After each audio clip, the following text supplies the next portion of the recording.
Assalamualaikum warahmatullahi wabarakatuh. Selamat sore sahabat tani porang. Jumpa lagi dengan saya tetap di channel sahabat tani porang.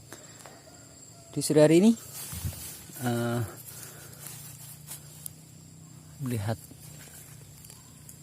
lahan yang saya tanami katak si 200 yang 6 hari yang lalu sudah saya kocor untuk yang pertama kalinya dengan dosis rendah.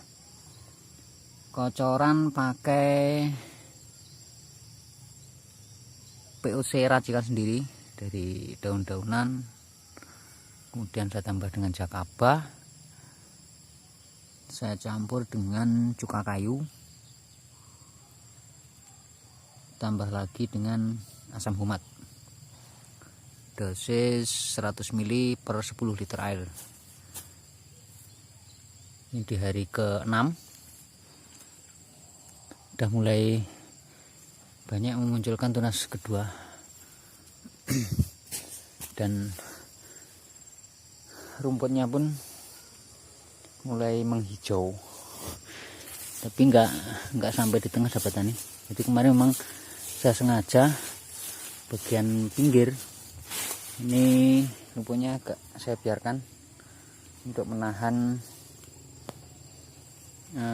dari gerusan air hujan. Nah, ini baru setelah mulai muncul tunas kedua, nanti saya bersihkan lagi total, kemudian saya kocor untuk kocoran yang kedua setelah paling tidak 50% dari tunas kedua mulai mekar. Ini di lahan sawah. Ini kata ukuran 200 sahabat tani. Bisa dilihat dari tunasnya. Tunas pertama kecil-kecil.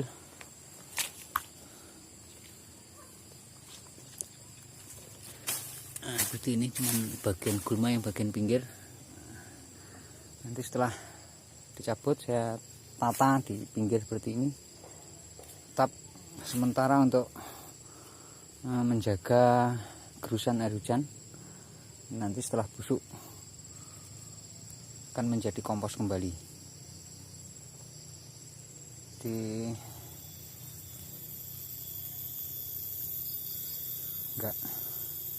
Nggak pakai herbisida sahabat tani.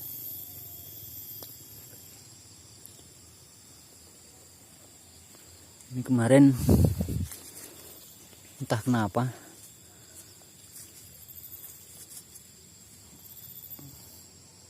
apa mungkin pas waktu ngocor kena tunas atau gimana, tapi ini tunas keduanya nggak apa-apa sahabat tani.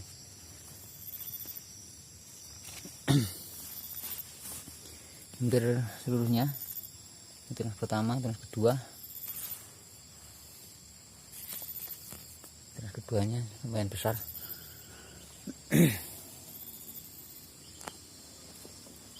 Kemarin bibit sekitar 30 kilo. Memang saya siapkan sebenarnya 50 kilo, tapi sudah saya tanam rapat, sudah nggak muat lagi. Jadi saya tanam di lahan satunya lagi.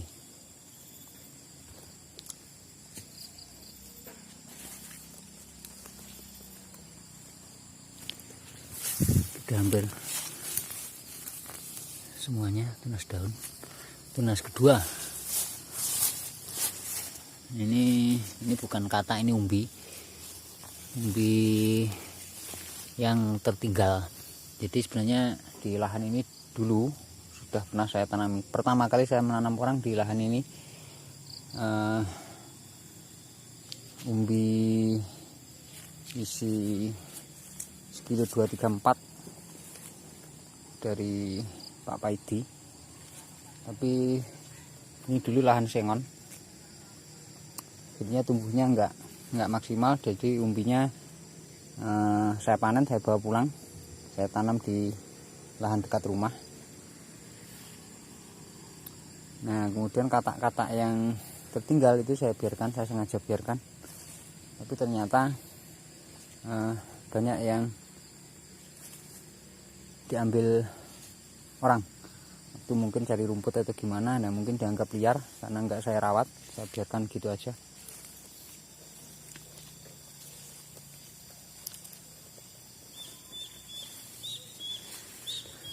Jadi banyak yang masih ada juga yang tertinggal, 1, 2.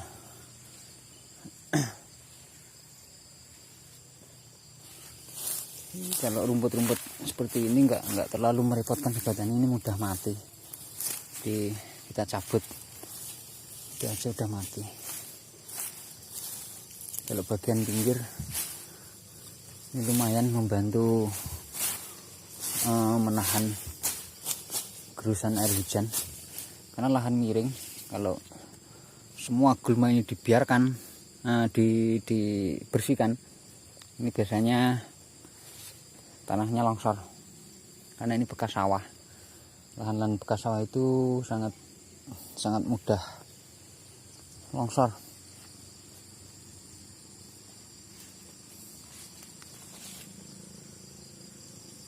Semuanya udah 100% ini tumbuh.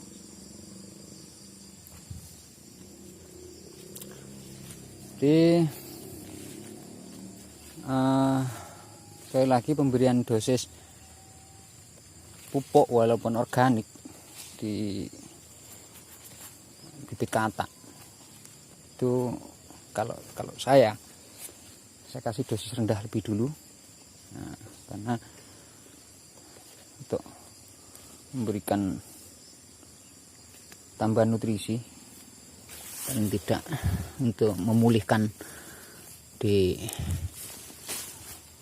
waktu kuning dari tumbuh pertama. Kan kuning biasanya, nah, seperti ini kan masih kuning, ini baru tumbuh. Nah, seperti ini kan baru tumbuh. Ini itu cepat sekali pulih dengan kocoran dosis rendah. Dan alhamdulillah di umur sekitar 1,5 bulan udah mulai muncul tunas baru, tunas kedua.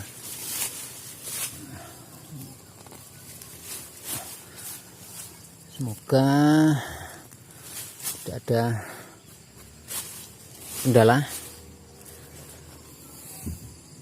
semoga saja. Ini saya tanam di lahan terbuka, full terbuka, nggak ada naungan sama sekali.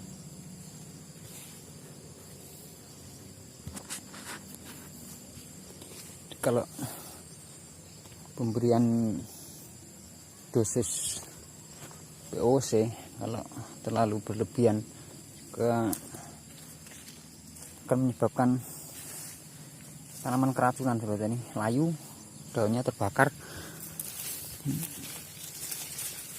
Walaupun pupuk organik, karena kandungan pupuk organik itu juga sama dengan pupuk sintetis nitrogen, itu efeknya bila terlalu banyak diberikan dosisnya itu juga akan mengakibatkan keracunan pada tanaman.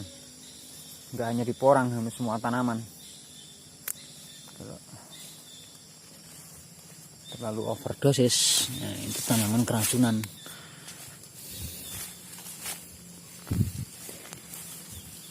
Alhamdulillah gulmanya bukan gulma rumput yang menjalar, tapi gulma rumput seperti ini. Ini kalau di daerah saya namanya berokan. Ini mudah sekali mati sobat tani. Dicabut gitu aja, ditaruh gitu aja mati. Kalau rumput yang menjalar itu agak susah dikendalikan. Yang mulai menguning, yang awalnya menguning udah mulai pulih. Kemarin bisa dilihat di video saya yang waktu mengkocok pertama kali, banyak yang kuning-kuning, sudah mulai menghijau, sudah mulai tunas kedua semua.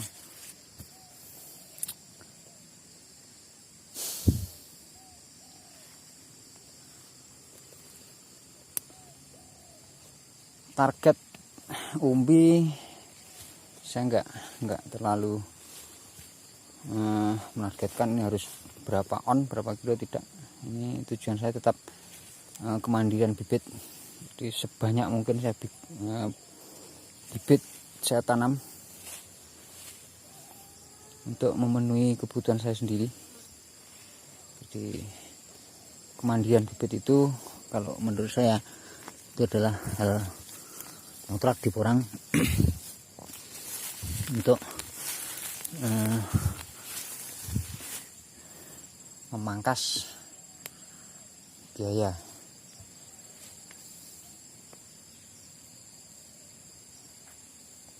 Besok saya lanjutkan lagi untuk mencabuti gulma.